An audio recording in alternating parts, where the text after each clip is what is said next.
A day in my life as a bandista. So ito yung aking last gig bago ako magpahinga ng ilang buwan. So samahan nyo kami. Tara, let's go!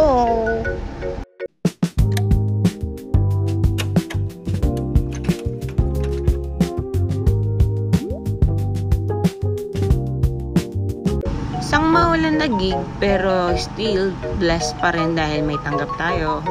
So biglaan lang pala itong tawag sa atin ng client. Sa White Plate nga pala ginanap yung event na matatagpuan sa Barangay San Nicolas, San Antonio, Zambales.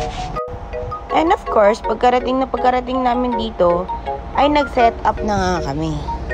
So duo ang pinili ni client, isang gitarista tsaka isang keyboardista. Hindi ko na rin pala napansin yung pagkaka-set up ko ng cellphone dyan. Medyo blurred pala yung pagkaka-record. So, ito yung pagkaka-set up ng place. O, diba? Ang ganda. Ang taray. And after namin mag-set up, ay nag-sound check muna kami.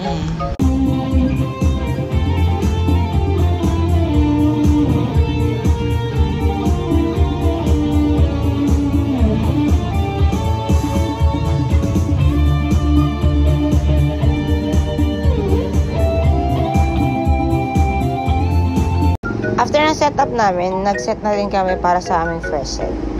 Again, happy birthday po kay Ma'am Eddie at salamat po sa pagtitiwala ninyo sa amin.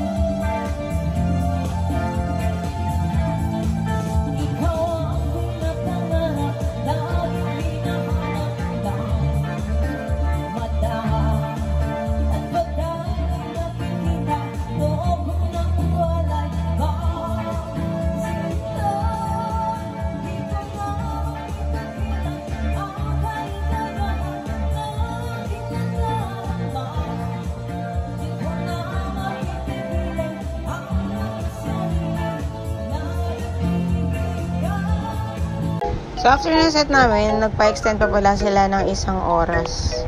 Feeling ko naman nag-enjoy sila nung time na yon. And by the way, salamat po sa patip ni Madam. Salamat po. Isang pamilya na naman po ang magkakaroon ng maraming grocery. Salamat po. O siya, hanggang dito na lang. Kita-kits na lang sa susunod na gig. Medyo matagal yun ha. Bye!